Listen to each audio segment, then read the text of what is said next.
Yes, hello students. This is second chapter named Lost Spring NCRT books class 12th written by Anis Jung. You know student Anis Jung was an Indian writer born in Rourkela as it is written and spent her childhood and adolescence in Hyderabad. She received her education in Hyderabad and in the United States of America. You know students, she got this writing skill from her parents because both her parents were also writer, and she was a very famous editor and columnist for major newspaper in India and abroad. This is an excerpt from her book titled Lost Spring. This is from her excerpt. Now if we will start reading, I will tell you what she has written in the first part of the chapter. Actually the chapter has two parts.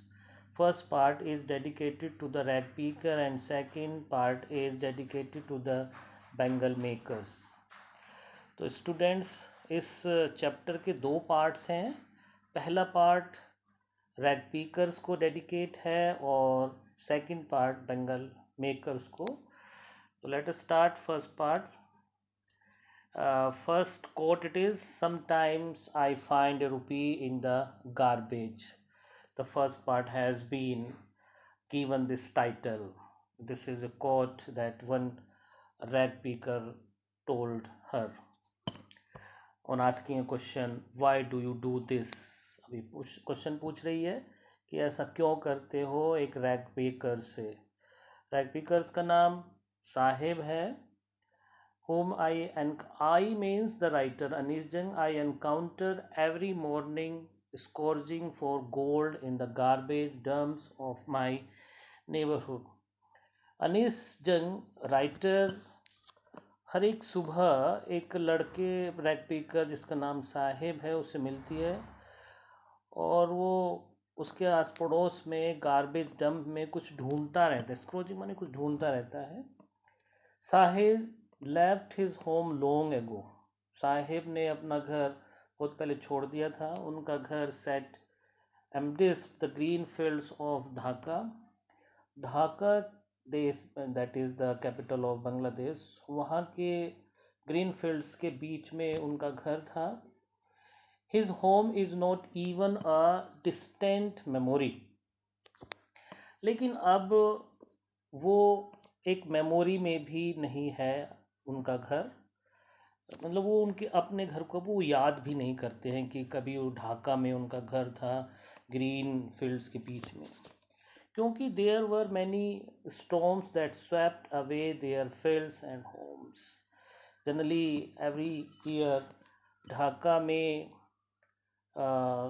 समुद्री तूफ़ान आते हैं और वो उनके fields और houses को बहा ले जाते हैं. ये सब वो उनकी माता उसे बताती है, साहेब की माता ऐसे बताती है. That is why they left. इसलिए उन्होंने ढाका को छोड़ दिया. Looking for gold in the big cities. और वो बिग सिटीज़ में आ गए हैं कुछ पैसा कमाने के लिए, कुछ रुपया कमाने के लिए. और सिटीज़ इंडिया के बाहरी छोर, सिटीज़ लाइक दिल्ली के बाहरी छोर पर वो रहने लगे हैं. I have nothing else to do. On asking question, why do you do this? First, this is the answer given by साहेब कि मेरे पास कुछ करने के लिए नहीं है. ये in the mid writer has told about Saheb background, family background, from where his family has come. अब ये क्वेश्चन पूछा, this is the answer. I have nothing else to do. मेरे पास कुछ काम करने के लिए नहीं है. ये मटर्स में एकदम से बोला. कौन? साहेब. लुकिंग अवे, बिना देखे ही. Go to school. Anis Jung ने कहा स्कूल जाया करो. आई से ग्लिबली, मैंने बड़ी चतुराई से कहा. Realising immediately how hollow the advice must sound. Writer जानती थी कि उसकी एडवाइस कितनी खोखली है, ये नहीं जा सकता है school. There is no school in my neighborhood. Again it was the answer given by साहब कि मेरे आसपास पड़ोस में कोई स्कूल नहीं है. When they build one I will go. जब वो कोई बना देंगे तो मैं जाऊँगा. If I start school will you come? Writer ने कहा कि अगर मैं स्टार्ट करता हूँ स्कूल, क्या तुम आओगे? आई आस्क हाफ जोकिंग, मैंने जस्ट हंसने हंसने के लिए कहा, because yes he says smiling broadly, but उसने भी आंसर हंसते हुए ही दिया। A few days later, I see him running up to me. Is your school ready? कुछ दिन बाद वो मेरे पास दौड़ता हुआ आया, साहिब दौड़ता हुआ राइटर के पास आया, पूछा क्या तुम्हारा स्कूल रेडी है? It takes longer to build a school, I say. Writer ने कहा एक स्कूल को बनने में टाइम लगता है। Embarrassed at having made a promise with was that was not meant.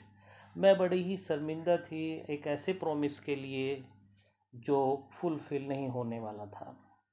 But promises like mine abound in every corner of his bleak world. लेकिन मेरी तरह के promises इन बच्चों की, इस तरह के लोगों की ज़िंदगी में बहुत होते हैं। माइन बाउंड, अबाउंड में बहुत सारे हैं जैसा प्रॉमिस मैंने किया है। In every corner of his bleak world, bleak means इस अंधकार में वर्ल्ड में जिसमें ये जी रहे हैं, in which these boys, girls, red peakers are living, that has been addressed as bleak world. After months of knowing him, I asked him his name. एक महीने से उसको जानने के बाद एक दिन मैंने उससे उसका नाम पूछा। He asked me Sahib Alam, he announces he does not know even the meaning. Sahib अपने नाम का मीनिंग भी नहीं जानता था, उसके नाम का मीनिंग क्या है। If he news if he new it's meaning, यदि वो अपने नाम का मीनिंग जानता, लॉर्ड ऑफ यूनिवर्स, ये उसके नाम का मीनिंग है, ब्रह्मांड का Lord, Lord of universe. He would have a hard time believing it. यदि वो अपने नाम का मीनिंग जानता तो उसको बड़ी प्रॉब्लम होती अपने ये यकीन करने में कि that is the name, that is the meaning of his name. Unaware of what his name represent, वो अपने नाम के मीनिंग के बारे में नहीं जानता था, और बिना नाम के मीनिंग जाने ही roams the street with his friends, वो अपने दोस्तों के साथ गलियों में इधर उधर घूमता था कूड़े के ढेर में कुछ ढूंढने के लिए। An army of barefoot boys who appear like the morning birds, नंगे पांव घूमने वाले ये लड़कों की आर्मी सुबह सुबह ऐसे निकलती है जैसे कि पक्षी। एंड डिसअपियर एट नून, और दोपहर तक ये आर्मी डिसअपियर हो जाती है, पता नहीं कहाँ चली जाती है।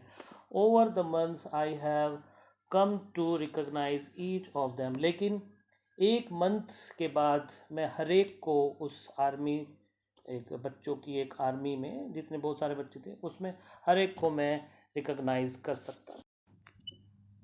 Y are not you wearing chappals? Writer ने पूछा भाई चप्पल क्यों नहीं पहने हुए हो?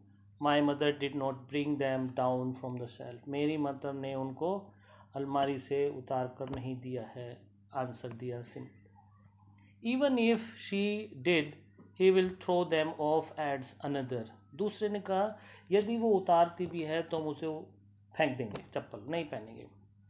Who is wearing shoes that do not match, ये आंसर दूसरे लड़के ने दिया जो साहिब के साथ था, और जिसने आंसर दिया उसने भी दो कलर के शूज़ पहने हुए थे।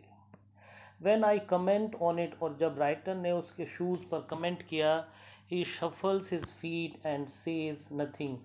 शफल्स मीन्स वो अपने पैरों को आगे पीछे करने लगा छिपाने के लिए। आई वॉन्ट शूज़, मैं शूज़ चाहता हूँ। सेज द थर्ड बॉय, तीसरे बॉय ने कहा मैं शूज़ चाहता हूँ। Who has never own a pair all his life, जिसको पूरी उम्र में एक जोड़ी शूज़ नहीं मिले थे। Travelling across the country I have seen children walking bear foot, देश में घूमते हुए मैंने बच्चों को देखा कि बहुत सारे बच्चे सड़क पर नंगे पैर घूमते हैं। In cities on village road, cities में गांव के सड़कों पर। It is not lack of money, ये पैसों की कमी नहीं है, बट ए ट्रेडिशन, लेकिन ये एक ट्रेडिशन हो गया है टू स्टे बेयर फुट, नंगे पैर रहना इज़ वन एक्सप्लेनेशन, यही एक एक्सप्लेनेशन है कि ये why many of the boys are barefooted, because That is the tradition. I, I wonder if this is only an excuse to explain away a perpetual state of poverty. मैं आश्चर्य था कि that is the only excuse to explain and to make away the long lasting state. Perpetual means long lasting state of poverty. इतनी लंबी गरीबी है, इसको छिपाने के लिए एक सिंपल सा एक्सक्यूज ये बच्चे दे रहे थे. I remember a story a man from Udupi once told me. मुझे एक स्टोरी याद है जो मुझे एक आदमी ने बताई थी, उदयपी का रहने वाला. As a young boy he would go to school past an old temple. जब वो छोटा था वो स्कूल जाया करता था. स्कूल के रास्ते में एक ओल्ड टेम्पल था, वेयर इज फादर, जहाँ पर उसके पिताजी पुजारी थे. He would stop briefly at the temple and pray for a pair of shoes. वहाँ पर थोड़ा टाइम के लिए रुका करता था टेम्पल पे और प्रे किया करता था एक पेयर ऑफ शूज़ के लिए. 30 years लेटर अगेन राइटर, 30 साल बाद राइटर फिर उसी एरिया में विजिट करने गया, इस टाउन एंड द टेम्पल, जहाँ पे वो टेम्पल था, which was now drowned in an air of desolation. अब वो एरिया डिसोलेशन में हो गया था, मीन्स एकांत में हो गया था. मीन्स ज़्यादा लोग नहीं जाया करते थे वहाँ पर. इन द बैकयार्ड, मंदिर के पिछले हिस्से में, where lived the new priest, नया पुजारी रहता था. There were red and white plastic chair, उसके घर में रेड और प्लास्टिक चेयर्स थे.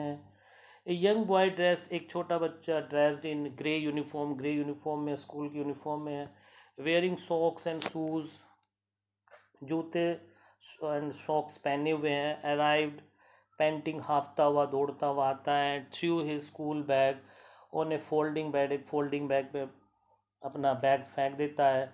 लुकिंग एट द बॉय, बच्चे को देखता हुआ राइटर सोचता है, the prayer another boy had made to the goddess, उस प्रेयर को सोचता है जो 30 साल पहले उसने देखी थी, एक छोटा बच्चा शूज़ के लिए किया करता था गॉड के लिए.